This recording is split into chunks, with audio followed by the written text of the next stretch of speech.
Hey everyone, welcome back to the channel, your go-to spot for economic insights that hit home, and today we're diving into a massive question on everyone's mind. What's the Federal Reserve going to do with interest rates at their October 28th and 29th meeting? The title says it all. The Fed divided. How many rate cuts will we see in October? Spoiler alert, the markets are betting big, but there's drama brewing inside the Fed. So, grab a coffee, let's break it down, and figure out what this means for your wallet, your investments, and the economy at large. First, let's set the stage. The Fed's been on a wild ride since 2022, when they jacked up rates to tame inflation that hit 40-year highs. Fast forward to today, October 25, 2025, and the Fed funds rate sits at 4 to 4.25% after a 25 basis point cut in September. That was the second cut this year, bringing rates down from a peak of 5.25 to 5.5% in 2023. Why are they cutting? Inflation's cooling off. September's consumer price index rose just 0.1% month over month, well below expectations. But the job market's showing cracks, and the economy's walking a tightrope between growth and recession. The Fed's trying to stick the landing, and this week's meeting is a big moment. So, what's the market expecting for October? According to the CME FedWatch tool, there's a 98.9% chance the Fed will cut rates by 25 basis points, dropping the range to 3.75 to 4%. A pause, keeping rates steady, has just a 1.1% probability. A bigger 50 basis point cut? That's basically off the table, with odds under 1%. These numbers come from futures markets, where traders bet billions on what the Fed will do. And right now, they're screaming, cut, cut, cut. But here's where it gets juicy, not everyone at the Fed agrees.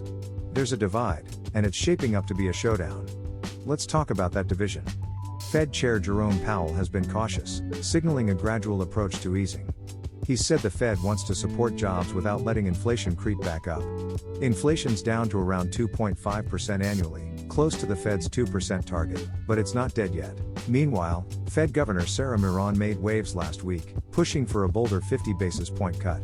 She argues the labor market's weaker than it looks. Job growth slowed to 150,000 in August, and September's data is delayed because of the government shutdown. Jerome's worried about a potential recession if the Fed doesn't act fast. On the flip side, hawks like Governor Thomas Barkin are sounding alarms about inflation risks, especially with proposed tariffs from the incoming administration that could jack up prices by 0.5% or more.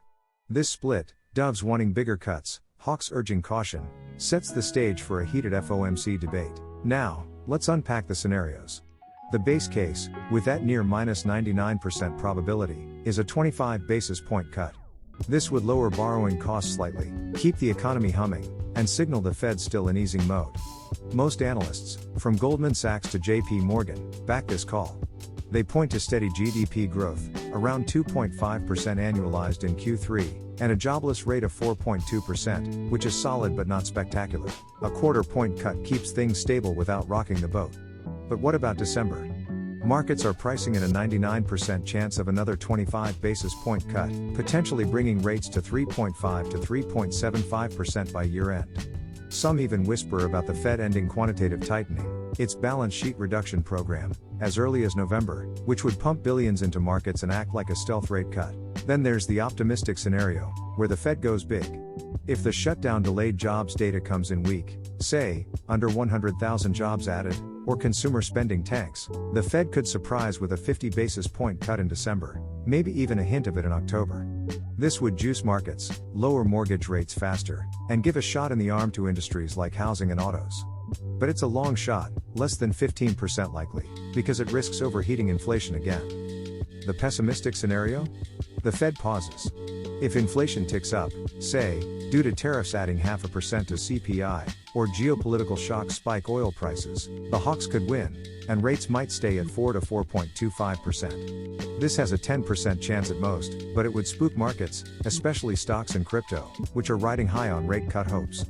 Bitcoin's at $111,000, and the S&P 500's up 18% this year, partly because of expected easing.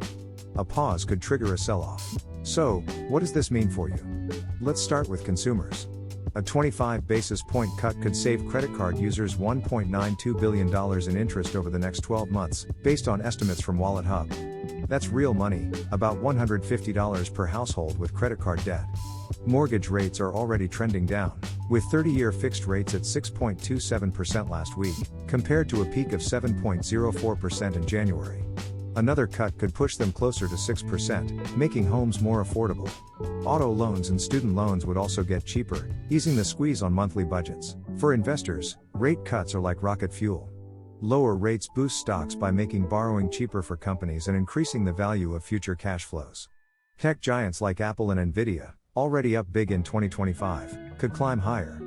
Crypto's also loving the vibe. Bitcoin and Ethereum have surged on expectations of looser policy.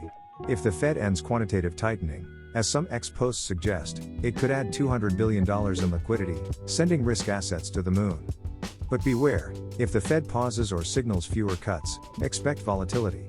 Bonds, especially 10-year treasuries yielding 4.1%, could dip as yields rise. For the broader economy, a cut supports jobs and growth.